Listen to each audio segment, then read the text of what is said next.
try to take this off now. A wee bit too warm.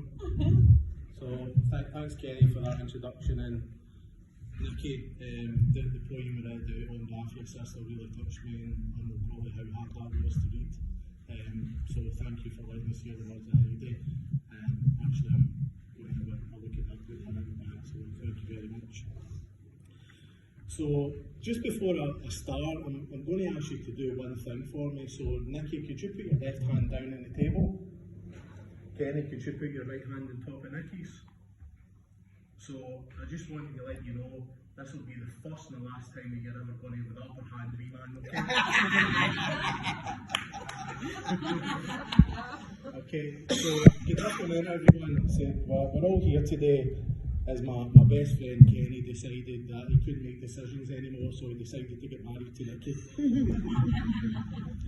So for those who don't know me, as Kenny said, you know, it's been 30 years, and it's nice that Kenny's finally admitted after all those 30 years that I'm actually the best man. And it comes a time in your life, you know, when you meet your soulmate, your true love, your best friend, and that came to Kenny 30 years ago when he met me in college. Okay. I hope we've all had a lovely time so far, and you continue to have a fantastic time celebrating the wedding of Kenny and Nikki. I know they all want to express their thanks, their gratitude for you all being here and sharing their special days.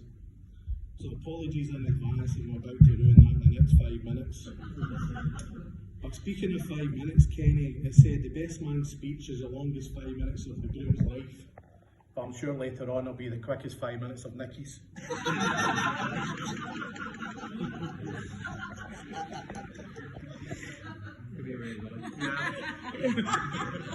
I know from personal experience choosing a best man is very difficult, and Kenny was no different. His first choice was his funniest, but they said no. His second choice was his cleverest, and they said no as well. His third was his best looking, and they said no.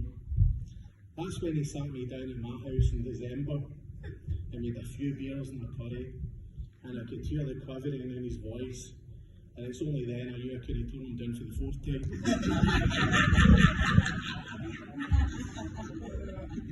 So as Kenny said, he was the best man at my first wedding.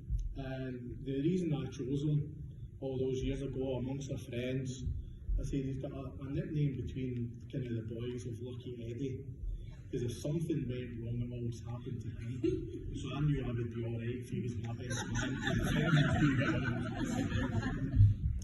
I think today his luck's definitely changed and married Nikki, who I think's all looking stunning, and I think we all agree on that.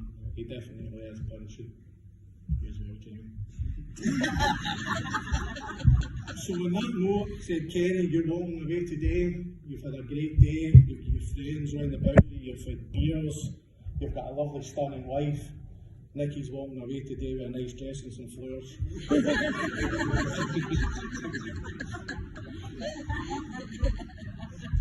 So, unfortunately, due to COVID, we never managed really to have a proper stag, but we will.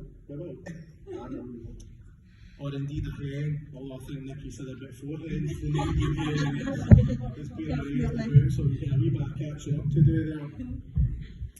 But we did have a little do in Scotland, but thought I would tell you a little bit about the traditions of a stag and what it means, and it's actually a historical Scottish tradition of young strapping men getting together and getting drunk, so really there's nothing really changed. But the tradition steps back to the old days in the Highlands with the clans, where young Scottish men would go up into the hills and the glens with their kilts on and their ducks to hunt, kill a stag, pump it, eat it, and have a good drink and return back to their families a few weeks later, absolutely comatose. So actually nothing's really changed in hundreds of years. Now we're getting to the good bit. Now, because a lot of stories I could tell about Kenny would probably incriminate me and a few others, and Mr. Hanley's included in this. I've decided to change Kenny's name to Jim in the stories I'm about to tell. So there's a time when Jim left a B&B in the middle of the night to avoid pain. The time Jim had a delivery of coal that took up his full driveway. The time Jim had an awkward situation in hospital with Vaseline and gloves. There was the time Jim was naked in the sunbed and scared of his relative. There was the time Jim fell asleep in the pub at Christmas and got arrested. The time Jim tried to take his boot off and put it through his window without taking it off, so he kicked his shoe and flipped it and straight through the window. It was also the time that Jim had to call me from Londonderry. He was in a little tricky situation. And also, believe it or not, Jim has a massive fear of clowns, particularly